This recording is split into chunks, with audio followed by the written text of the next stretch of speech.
Hello and welcome to the internet. My name is JakeDragon7 and welcome to today's episode of Amiibo Training. So today we're going to be starting off training King Dedede with gracefully dubbed Magnum Dong.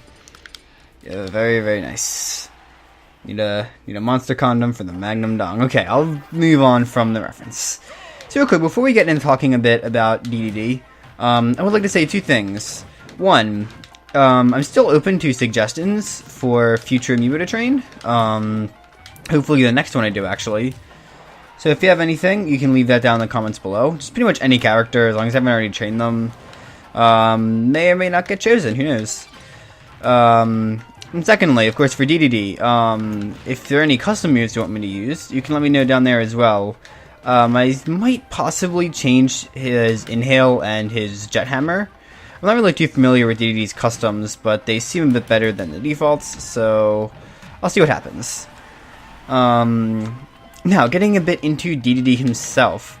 Dedede is a character I've always found pretty fun to play.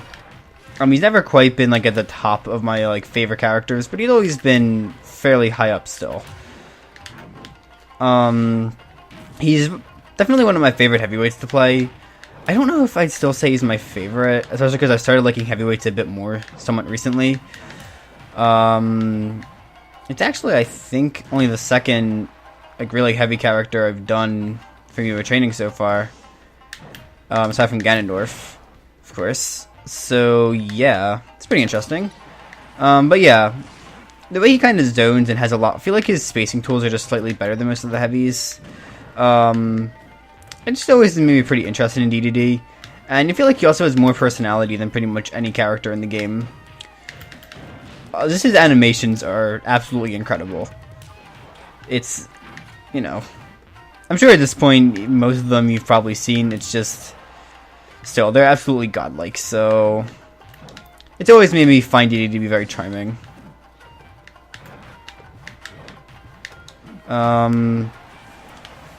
He's also one of the most powerful characters, of course, being as heavy as he is. That's something to be expected. I've never really seriously played Dedede, so things like ledge traps you shouldn't really be expecting to see in the series, but I probably will try. Yeah, I kind of messed up there. But, yeah, he's still a very fun character to play. Very silly character, and from a very interesting game series. Kirby's, I don't exactly want to say it's one of my favorite series, but I clearly can't input things in. But still, I do like playing the series quite a bit. The games are very fun, and they have kick-ass soundtracks, honestly way better than they actually need to be. But it's something you notice more and more when you watch, like, metal covers of Kirby songs. Songs, I mean, I feel like I kind of misspoke a bit there. But, yeah, most notably from Game Metal, one of my favorite YouTube channels. If you don't listen to his covers, go do that right now. They're amazing. And his Kirby covers are, like, the best ones. But, yeah, aside from the point, he's always kind of an interesting character in the Kirby games. I mean, the Kirby games do have, like, recurring anti-heroes, sort of, in Meta Knight and Dedede, as much as Dedede doesn't really seem like an anti-hero. He almost is. They just have a lot, the series has a lot of really disturbing, like, one-off villains. Or more like, a lot of the one-off villains are a lot darker than the actual main villains. Because Dedede and Meta Knight, I mean, again, like, they're kind of not antagonists. Well, they're not, like, major antagonists. That's actually not true. They kind of are, it's just that they always, like, change what side they're on. Like, there are games when they help Kirby and games where they just don't. So, it's kind of weird. But, so I actually think, too, that does make Dedede the second villain we've done on this series, along with the second, like, super heavyweight character. Because a lot of the heavies are villains. Not all of them, of course, but quite a few of them are. It's actually one thing. Smash Bros. Doesn't have enough villains, honestly. I wish there were more. Like, there are some you can kind of call villains, but not entirely. But, so in general, we need more villains. Okay, and this might be one of the first times I've lost 2 stocks in the first game. Although one of them I kind of screwed myself over, and right there was kind of weird. Like, both of them were pretty stupid, but still. Let's see, yeah, okay, he just kind of gets hit by that.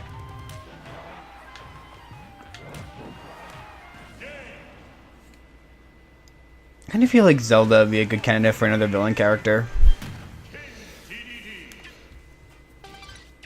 I'm trying to think of some of the villains I would add. Well, some of the ones I think would actually logically be added, I think, is a better option. Like, I mean, they already are saying they won't put Ridley in, but, you know, I still think that's a good idea, Nintendo. You know, maybe just think about it a bit. Yeah, Ridley would be a very fun character. I know he'd be hard as hell to implement, but come on, it'd be pretty awesome. I would think of a Mario villain, but I don't really... kind of already have two of them. Again, like Zelda villains. I would want Skull Kid, but honestly, like, he doesn't really need to be added. I'd only want him in because Majora's Mask is one of my favorite games of all time. Actually, one other character I feel like there's no way he'd ever get added, and I totally see why, but I'd still love it if he was in the game, is the Masked Man. Again, like, there's not really much reason to have another mother character, but the Masked Man would be really cool to have in the game. I need to be another villain, so that's an option. For all the Fire Emblem characters they have, it's kind of a shame none of them are villains, although I know the villains in those games, they don't usually seem quite as interesting as protagonists. Again, I haven't really played enough of the series to properly say that, I suppose, but still. The heroes are definitely a lot more recognizable in those games. What else? Pokemon, I mean, none of the Pokemon are really villains, and we already have one of the closest ones to a villain in Mewtwo. Because one of the only other ones I can think of that's really a villain is, like, Giratina. Maybe, I forget how to pronounce it. Yveltal, I think? So, yeah. Not too much there. Oh yeah, how could I forget? K-Rool. Like, everyone wants him in the game, and Nintendo's just like, nabby. But, yeah, K-Rool will definitely be an interesting one. And I'm a little surprised that worked, but okay. Cool. He kind of, like, slid off there. Let's see. I'm gonna stop thinking a bit about villains. Think a bit more about the Kirby series, I suppose, because again, this is the first time we're actually covering a Kirby character. I don't think I mentioned that, but yeah, it's the first Kirby character we're doing in the series as well, so that's neat. I'm trying to think. Return to Dreamland was very good. I haven't actually gotten to play too many Kirby games, simply because I feel like a lot of the new ones, especially, are on like 3DS, which I don't really play, so I haven't had much experience with a lot of the recent Kirby games, as much as they do look pretty good. I did find Return to Dreamland very fun. And I've also played through Superstar and Amazing Mirror. And, oh yeah, and Kirby's Adventure as well. They're all pretty fun games. I think my favorite one would probably be Return to Dreamland, but Superstar was very good as well. Oh my god, I did it again. How did I mess up my up B input twice? Game, what is this? This is rigged.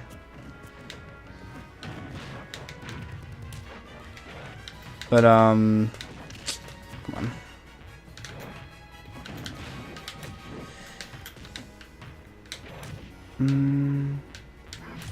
And yet another down air. It's very hard to hit Dedede's down air, but it is very strong and very satisfying. So it's not too hard to hit after a ledge trap. Which, okay, yeah, that was a very miserable attempt at one. I can't really actually try ledge traps right now. It's because of the way he keeps getting off stage at like a really bad angle for that.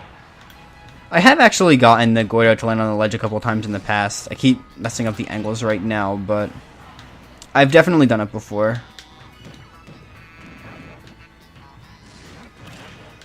Okay, though. Let's see. So far I've been getting a lot of use out of DDD's up air. It's definitely a very good move. Something that I actually saw in a tournament recently that I didn't know DDD could do is he can like basically chain grab people with up air. I have no idea how to pull that off, but it looks really cool. Because what he can do is he can use the multi-hit of up air to like drag people down and then re-grab them. I'm imagining the input is very, very difficult, but still, it happened to me a couple times. And yeah, that was something. Okay, though, so we still have quite a bit of time, so we can definitely tackle one more, which is probably a good thing. I'm actually noticing he's leveling up very slowly, which is pretty concerning, but also these games are going by very quick. So, I don't know, maybe that happens to be part of it? Can't really be too certain, but I hope his level up rate increases a little bit.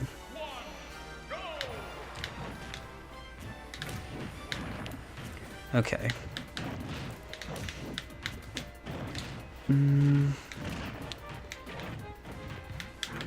So I probably could have switched costumes, but whatever. My favorite DDD costume is definitely the monochrome one that looks like the Game Boy colors. It's a little bit off from them. It's not quite. I don't think it's quite green enough to be Game Boy colors, but it still looks like it to me. I'm pretty sure that's what the origin is supposed to be. So. There we go. Okay, finally. DDD can definitely get quite a bit off of walling with back air. It's pretty powerful and has decent range. Yeah, DDD I feel has a lot more range than some of the other heavies. And it's a disjointed hitbox, which is always pretty obnoxious to deal with. I've actually made a lot of my friends hate playing against DDD just because of, like, forward smash reads.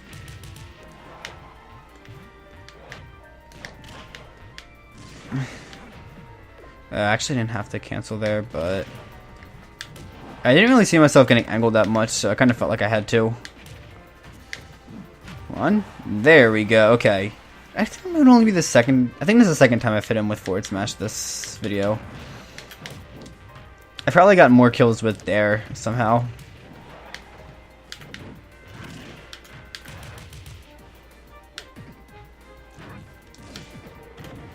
Oh damn! I thought I could go for that again.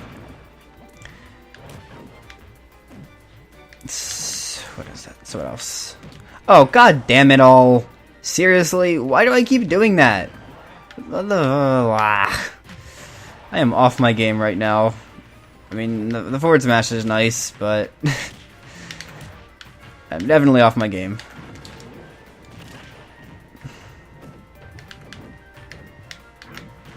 Alright, let's see. I feel like I don't usually see people using DDD's up air. I guess I haven't really seen that much DDD in tournament, but I do feel like it's a somewhat useful move at times. It does definitely feel very slow, but still, it can be useful in some situations. I feel like it can sometimes, like, be a follow-up off of certain moves. Although it's very hard for it to actually lead into anything. So, that's sort of an issue, because it's just very, very slow. It has a lot of end lag.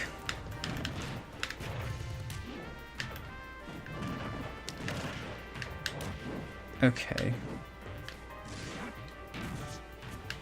And as I say, the stars on DDD's, on the Super DDD jump, they've always been so annoying for me to deal with. It's very, very obnoxious. Oh, well, that was a bit awkward.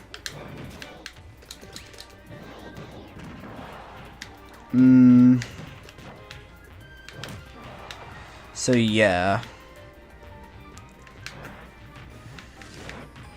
I guess it's actually probably better that we just ignored the fact that I didn't name him Magnum Dong. I know I was kind of completing the reference a bit earlier, but yeah, we should probably just ignore how my names continue to just be. Well, okay, actually, last time it was actually a decent name, but like,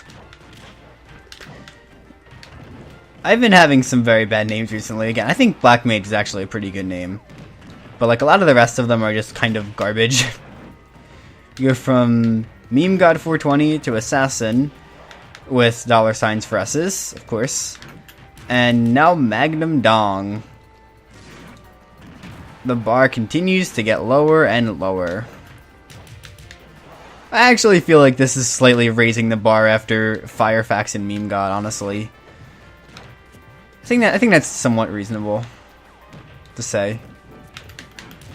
And yeah, I'm not doing particularly well right now.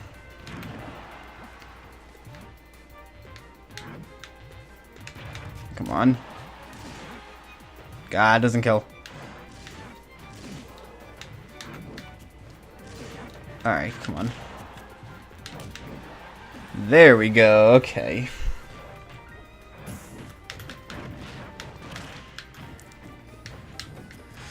Let's see here.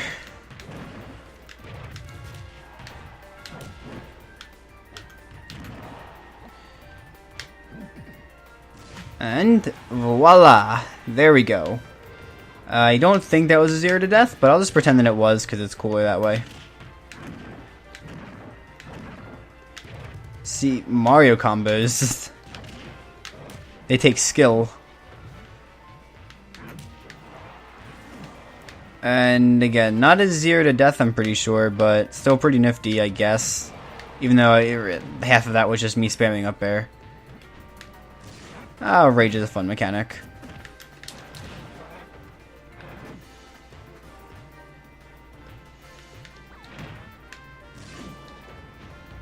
Alright.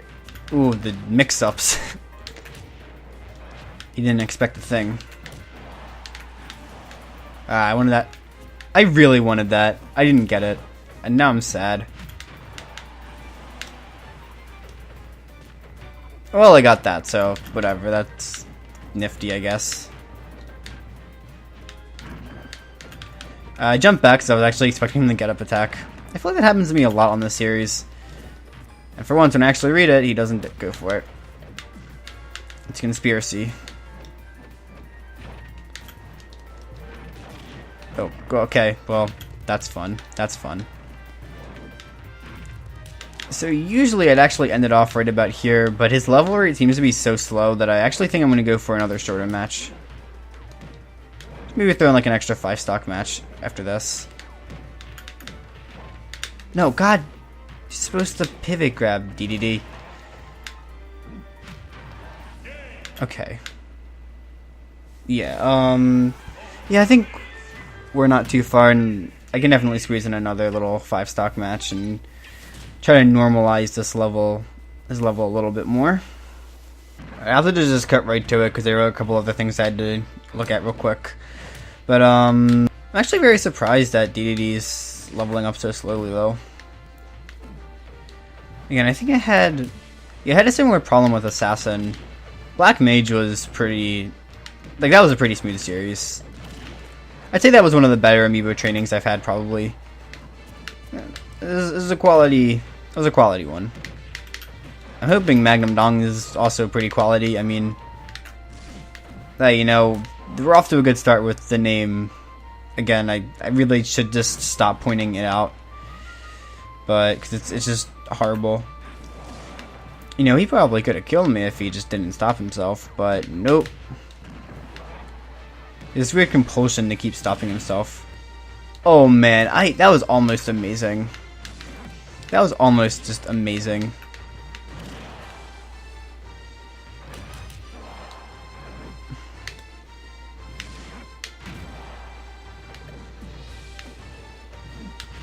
And actually doing a surprisingly good job keeping pace, to be honest.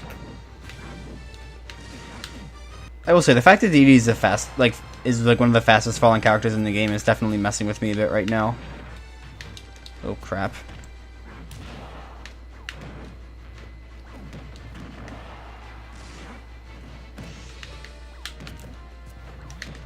Okay. He's going for Jet Hammer a bit too much. Other than that, like, there aren't really too many major flaws. I guess I could critique his lack of ledge trapping. He probably could actually be walling me off a bit more with back air, but I mean, he seems to only really be falling into a lot of the low-level Amiibo traps, like just standing still too much and stuff like that.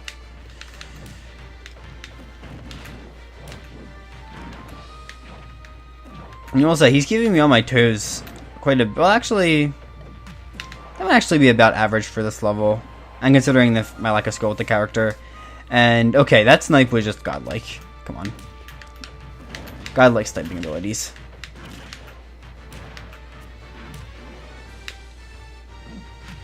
And that was a crispy 0 to death right there. Not really, but still. Okay, so somehow I thought I was gonna get dominated right now, but nope. I may very well get a 5-stock victory. So with this match just about to be over, I hope you managed to find some form of enjoyment out of the first episode of Dedede Amiibo Training. And I actually did lose a stock, goddammit. But yeah, if you managed to find some form of enjoyment, please consider leaving a like, and maybe even consider subscribing to see the rest of this series, and all the Amiibo that follow, as well as, of course, the many other things that are on this channel. So yeah, hope to see you all in the future, and hope you all have a nice day. That's not actually, that's the reverse of what I usually do, but whatever, it's fine. So, see ya!